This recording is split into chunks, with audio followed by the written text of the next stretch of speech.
Hello friends, welcome to SSC coaching centre. दोस्तों, reasoning के question है, बहुत इंपॉर्टेंट है। पूरा वीडियो जरूर देखिएगा क्योंकि बार बार इसी टाइप के क्वेश्चन रिपीट होते हैं और ये एसएससी एफसीआई 2012 में पूछा गया क्वेश्चन। चलिए स्टार्ट करते हैं पहला सवाल से।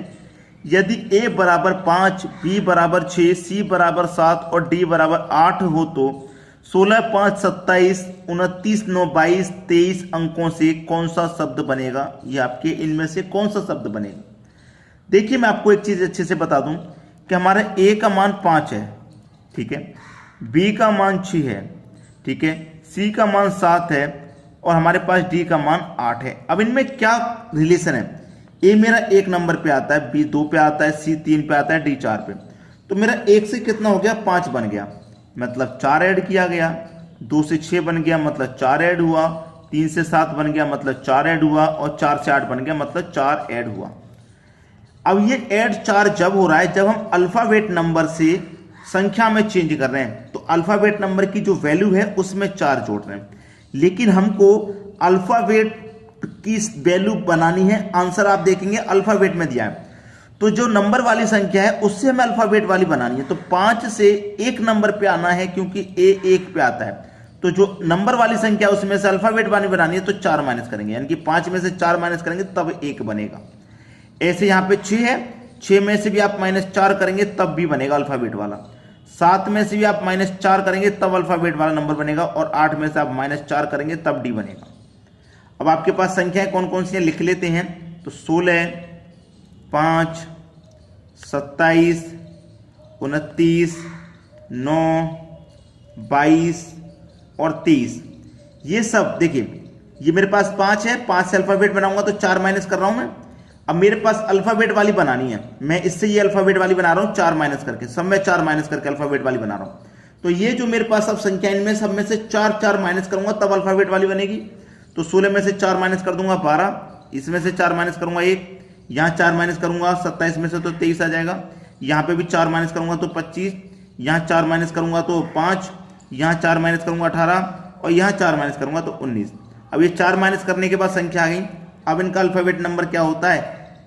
12 पे एल आता है, ये आई आता है, ठीक है, आई है ना, ये आई 9 पे आता है, यानी कि ये आपका 1 है, सॉरी 1 पे ए आता है। ये 5 में 4 माइनस किया था 1 आया ना, 1 पे ए आता है। 23 पे कौन सा आता है भाई? डब्लू। 25 पे आता है वाई और आपका 5 पे आता है ई। 18 पे आता है आर, 19 पे आता है एस। LAW, एल से स्टार्ट होने वाला एक ही है आपका ऑप्शन बी, बस यही सही हो गया। सभी को समझ में आ गया ना आंसर? चलिए अब देखते हैं अगला सवाल। अगला प्रश्न है बहुत ही बढ़िया, BSSC 2014 में पूछा गया था ये सवाल। 17 का रिलेशन 24 से है तो 153 का रिलेशन किस संख्या से बनेगा? 17 से 24, 17 में कितना जोड़ दूं? 7 जोड़ देंगे। 24 तो 153 में भी 7 जोड़ दूं तो 160 हो जाएगा। 160 नहीं है ऑप्शन में, बड़ी बड़ी संख्या है सभी। अब बड़ी संख्या के पास कैसे पहुंचना है?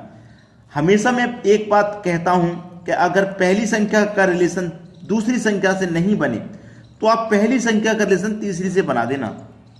अब 17 से 153 बन जाएगा क्या? बिल्कुल बन जाएगा। कैसे बनेगा? 17 के मल्टीपल में 153 आता है, यानी कि 17 का मल्टीप्लाई अगर मैं 9 से करूं तो 153 होता है।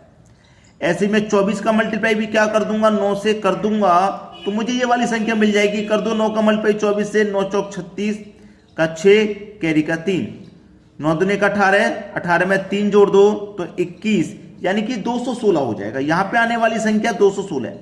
17 का मल्टीप्लाई 9 से किया 153, 24 का मल्टीप्लाई 9 से किया 216 आ गया। 216 मतलब कि बी ऑप्शन में है। ये क्वेश्चन का सही जवाब है। तो हमेशा याद रखना कि अगर पहली संख्या का रिलेशन दूसरी से ना बने तो फिर तीसरी से बना देना, ठीक है। चलिए अब देखते हैं अगला सवाल। अगला प्रश्न है, यदि किसी कूट भाषा में इसको इसके रूप में कोडित किया गया है एवं इसको इसमें लिखा जाता है तो उसी कूट भाषा में इसको कैसे लिखेंगे? भाई इसको इस रूप में लिखा गया है, इसको इस रूप में लिखा गया, तो इसको किस रूप में लिखेंगे वही पूछ रहा है। 2014 में आया था ये BSSC CGL में। देखना, डी इसको कर लेते हैं पहले, DCKINSON, इसका कोड इतना है मेरे पास 3 5 7 9 5 5 के बाद 0 है, फिर 2 है, फिर 2 के बाद 1 है, फिर 0 है। यही तो है, मैंने आराम से लिख लिया। 9 के बाद 5, 0, 2, 1, 0 लिख लिया, कोई दिक्कत नहीं। अब देखो इसका दिया गया, इसका भी दिया गया तो इसका भी लिख लेते हैं, DIPP। इसका कितना है 3566 है। देखना D का यहां पे 3 है, D का यहां पे भी 3 है, I का यहां पे 5, तो I का यहां पे भी 5 है। ठीक है, अब इसका पूछ रहा है PICNIC का, तो P का कोड कितना है भाई, P का 6 है तो 6 लिख दूं, I का 5, तो यहां भी I का 5, C का कितना है 7 है तो यहां पे भी 7, N का कितना है, N का 0 है तो N का यहां पे भी 0, I का 5 तो I का यहां पे भी 5, C का कितना है 7 तो C का यहां पे भी 7। 65 70 57, 65 70 57 बी ऑप्शन है बिल्कुल सही जवाब। सभी को आसानी से समझ में आ गया, कोई दिक्कत नहीं होगी किसी को भी। चलिए अब देखेंगे अगला क्वेश्चन। अगला प्रश्न है आपका, यदि 7 SEVEN को कूट भाषा में इतना लिखा जाए और 8 को इतना, तो 9 को कैसे लिखेंगे भाई। 7 को इतना लिख रहा है, 8 को इतना, और 9 को कैसे लिखेगा। 2010 में आया था ये CPU में, कर लो चलो। SEVEN को क्या लिखा गया है 23136, यही तो है। इसका भी कोड दिया गया है EIGHT का कितना 34579, 34579 दिया गया, तो 9 का क्या होगा NINE। N का कोड है कहीं पे, ये रहा, N का कोड 6 है, I का कोड 4 है, N का कोड 6 है, E का कोड 3, तो E का कोड यहां पे भी 3, यानी कि 64 63 पहला ऑप्शन सही जवाब। ठीक है, बना लेंगे इस तरीके का क्वेश्चन। चलिए अब देखते हैं अगला सवाल। अगला प्रश्न है 6 6 10 11 14 16 18 क्वेश्चन मार्क। अब यहां पे क्वेश्चन मार्क की जगह पे कौन सी संख्या आएगी, ये हमारे पास एक सीरीज है मिसिंग नंबर की, 6 6 10 11 14 16 18 20 इस तरीके चल रहा है। अब देखिए यहां पे बहुत सारे बच्चे क्या करेंगे, पहले तो ये दोनों संख्या सेम आ गई, उसके बाद 10 से 11 हुआ, 1 बढ़ गया, फिर 14 हुआ, 3 बढ़ गया, फिर 2 बढ़ गया, पहले 1 बढ़ा फिर 2 बढ़ गया, फिर 1 के बाद में 3 बढ़ा है, फिर 2 बढ़ा है, फिर 2 बढ़ा है, तो समझ में नहीं आएगा क्या होगा। ऐसे जब सीरीज होती है तो क्या करते हैं, ऐसी सीरीज में एक संख्या को छोड़ के रिलेशन बनाते हैं। जैसे कि मैं 6 से एक संख्या को छोड़ दूंगा, 10 पे आ जाऊंगा तो प्लस का 4 हो रहा है, फिर 10 से एक संख्या को छोड़ के आ जाऊंगा, 14 पे हो जाएगा, प्लस का 4 हो रहा है, 10 में 4 जोड़ा 14, 14 से फिर एक संख्या छोड़ देंगे तो प्लस 4 यहां भी करेंगे, तो 14 में 4 जोड़ेंगे 18। इस तरीके से एक संख्या छोड़कर रिलेशन बनना है। अब जो संख्या छूटी हुई है उनका भी रिलेशन बन जाएगा। जैसे 6 से 10 को छोड़ के 11 पे आ जाऊंगा, एक संख्या छोड़ के, तो 6 से 11 पे आ जाऊंगा, क्या हो जाएगा 6 में 11 में 5 जोड़ देंगे, भाई 6 में 5 जोड़ देंगे 11। ऐसे ही 11 से आओ 16 पे, तो यहाँ पे भी 5 जोड़ेंगे आप, तो यहाँ पे भी क्या करेंगे, एक संख्या को छोड़ के यहाँ पे भी 5 जोड़ेंगे, तो 14 में 5 जोड़ेंगे आप, तो 14 में 5 जोड़ने पर कौन सी संख्या आएगी भाई, यहाँ पे कौन सी संख्या है, नहीं 14 में नहीं 16 में जोड़ना, सॉरी 16 में, क्योंकि 11 से 5 जोड़ के 16 पे, 16 में 5 जोड़ के यहाँ पे आएंगे, तो 16 में 5 जोड़ेंगे तो यहाँ संख्या बनेगी आपकी 21। ये है बिल्कुल सही जवाब, पहले ही ऑप्शन में दिया गया।